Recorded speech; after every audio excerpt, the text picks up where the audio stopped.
Welcome to அம்மா வீட்டு சமையல். அம்மா வீட்டு சமையலில் தீபாவளி ரெசிபியாக நம்ம பாரம்பரியமாக செய்கிற முறுக்கு ரெசிபி தான் செஞ்சுருக்கேன். எப்படி செய்கிறதுன்னு பார்க்கலாம்.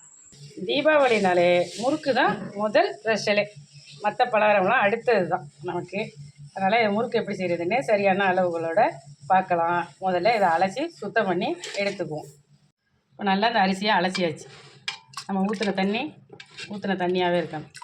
இந்தளவுக்கு நல்லா சுத்தமாக அலசியிருக்கேன். இப்போ இந்த தண்ணியெல்லாம் வடிச்சிட்டு காய வச்சுக்குவோம். இது போல் ஒரு பாத்திரத்தில் போட்டு நல்லா தண்ணியை வடிய வச்சுக்கணும். ஒரே நாள் வெயிலில் இந்த அரிசி நல்லா காஞ்சிடணும். மறுநாள் ஈரப்பதம் இருக்கக்கூடாது. அந்த மாதிரி இருந்ததுன்னா முறுக்கு மாவு எண்ணெயை குடிக்கும். முறுக்கு செய்யும்போது ஒரே நாள் வெயிலில் நல்ல வெயிலில் காய வச்சு எடுத்துடணும். மறுநாள் வேணால் மறுபடியும் நம்ம கொஞ்சம் காய வச்சுக்கலாம். பச்சரிசியை நல்லா காய வச்சு இப்போ சுத்தம் பண்ணி புடச்சி எடுத்துகிட்டு வந்துட்டேன். ரேஷன் அரிசியில் ஏதாவது ஒரு நெல் மண் எதுவும் இருக்கும், அதெல்லாம் பார்த்து சுத்தம் பண்ணி எடுத்துக்கலாம். இப்போ இதில் என்னென்ன பொருள் வறுத்து சேர்க்கணுன்னு சொல்கிறேன். இது வந்து ஒரு 100 கிராம் பிடிக்கும் இந்த டம்ளரு. இப்போ இதில் தான் நான் எல்லா அளவுமே எடுக்க போகிறேன். 1 கிலோ பச்சரிசி எடுத்துருக்கேன். அதுக்கு ஒரு 100 கிராம் வெள்ளை உளுந்து எடுத்துக்கலாம். அதே மாதிரி இட்லி அரிசி ரேஷன் அரிசி தான் இதுவும். இட்லி அரிசி புழுங்கல் அரிசி எடுத்துருக்கேன். இதுவும் ஒரு 100 கிராம் கம்மியாகவே சேர்த்துக்கிட்டால் போதும். அதிகம் சேர்க்க வேண்டாம். இதே சேர்த்துக்கலாம். இதே ஒரு 25 கிராம் பாசிப்பருப்பு எடுத்துருக்கேன். எல்லாத்தையும் அடுப்பை லோ ஃப்ளேமில் வச்சு ஒன்று ஒன்றா வறுத்து எடுத்துக்குவோம். முதல்ல இந்த ரேஷன் அரிசி புழுங்கல் அரிசியை சேர்த்துக்கிறேன். அதையும் நல்லா வறுத்து எடுத்துக்குவோம். இந்த கடையை சூடாக்கி ரொம்ப கருக விட்டுறாமல் எடுத்துக்கணும். வறுத்து எடுத்துக்கணும். நல்லா இந்த அளவுக்கு இதை வறுத்து எடுத்துக்கணும். அரிசி பொரியாமே இருந்துடக்கூடாது. நல்லா பொறன்னு அரிசி பொரிஞ்சு வரணும். இப்போ இது நல்லாவே ரெடி ஆகிடுச்சு. இதை மாற்றிடலாம். நல்லா ஈரம் இல்லாத ஒரு பாத்திரத்தில் எல்லாம் மாற்றிக்கணும். நல்லா ஆற விட்டுறணும். அதே போல் அடுத்து உளுந்து எடுத்துக்கணும். இதையும் கருக விட்டுறாமல் நல்ல ஒரு வாசம் வர அளவுக்கு வறுத்து எடுத்துக்கணும்.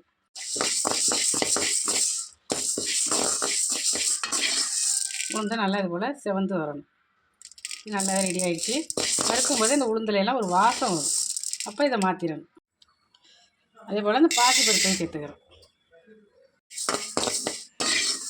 பாசிப்பருப்பும் நமக்கு நல்லா ரெடி ஆகிடுச்சு. இப்போ இதையும் மாற்றிக்கிறோம்.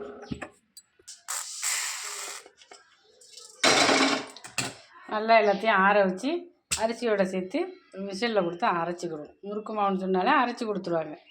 அரைச்சிக்கிட்டு வந்துட்டு பார்க்கலாம். முறுக்கு செய்கிறதுக்கு எல்லா பொருளும் வறுத்து அரைச்சி எடுத்துகிட்டு வந்தாச்சு. நல்லா ரெடி ஆகிடுச்சு. முறுக்கு மாவு திறக்கும் போதே நல்லா மணக்கணும். நல்லா மாவு நல்ல மணம் வரணும். நல்லா வீடே மணக்கணும். அதுதான் நல்ல முறுக்கு மாவு. நல்லா நைஸாக அரைச்சாச்சு. இப்போ முறுக்கு புழிஞ்சிக்குவோம். ஏதோ ஒரு பாத்திரத்தில் சேர்த்துக்கிறேன் மாவு. 1 கிலோ இந்த மாவு ஏதோ ஒரு பாத்திரத்தில் சேர்த்துக்கிறேன்.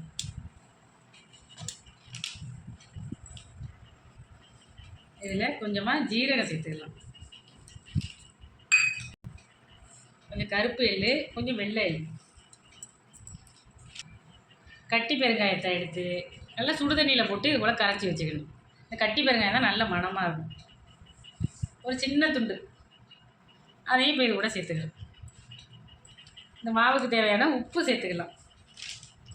நல்லா இதெல்லாம் முதல்ல ஒரு முறை கையில் நல்லா கலந்து விட்டுறணும். இந்த முறுக்கு தான் நம்ம பாரம்பரியமாக செய்கிறது. நல்ல மணமாக இருக்கும். இந்த மாதிரி உளுந்து கொஞ்சம் இட்லி அரிசி எல்லாமே வறுத்து சேர்த்துருக்கோம். கொஞ்சம் பாசிப்பருப்பு எல்லாமே வறுத்து சேர்த்துருக்கோம். இது நல்லா ஒரு மணமாக இருக்கும். சாப்பிட்றதுக்கு நல்லா புறப்புறங்க நல்லா டேஸ்ட்டாகவே இருக்கும். வர தீபாவளிக்கு நீங்களே இது போல் உங்கள் வீட்டில் செஞ்சு சாப்பிடுங்க. முறுக்கு மாவாக இருந்தாலும் சரி, எந்த மாவாக இருந்தாலும் சரி, தண்ணியை தெளித்து தான் பிசையணும். தண்ணியை ஊற்றி பிசையக்கூடாது. கொஞ்சம் கொஞ்சமாக தெளித்து பிசைஞ்சிக்கணும். நல்லா ஒரு சப்பாத்தி மாவு பதத்துக்கு இதை பிசைஞ்சு எடுத்துக்கணும். ரொம்ப தண்ணியை விட்டு பிசைஞ்சோம்னா முறுக்கு எண்ணெயை குடிக்க ஆரம்பிச்சிடும். தண்ணியெல்லாம் பார்த்து சேர்த்துக்கணும். மாவு பிசைஞ்சு ரெடி பண்ணி எங்கள் வீட்டுக்கார்ட்ட கொடுத்துட்டேன்.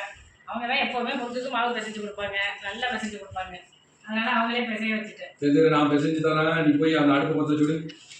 விறகடுப்பில் தான் செய்ய போகிறேன். இது ஒரு இரும்பு கடாய் வச்சு இப்போ விறகடுப்பை பற்ற வச்சுக்கணும். மாவு ரெடி ஆகிட்டு இருக்கட்டும். நம்ம போய் அடுப்பை பற்ற வச்சுட்டு வந்துடலாம். இரும்பு கடாயை அடுப்பு வச்சுக்கலாம்.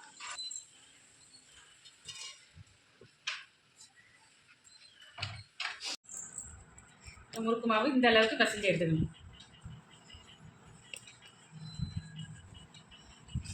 கையை நனைச்சிக்கிட்டு மாவை எடுத்து முறுக்குரெல்லாம் வச்சுக்கணும். இந்த மாதிரி உருட்டி வச்சோம்னா நல்லா நீட்டாக வரும். கிண்ணத்தை எடுத்துக்கணும். இதுலேயும் லைட்டாக எண்ணெயை தடவிக்கணும்.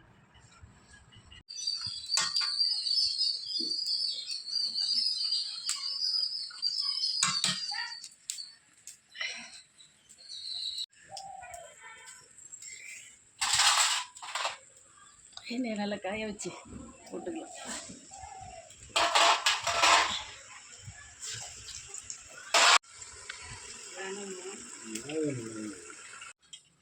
நல்லா எண்ணெயிலேருந்து அடித்து எடுத்தாச்சு. நல்லா சூப்பராக செஞ்சுருக்கேன்.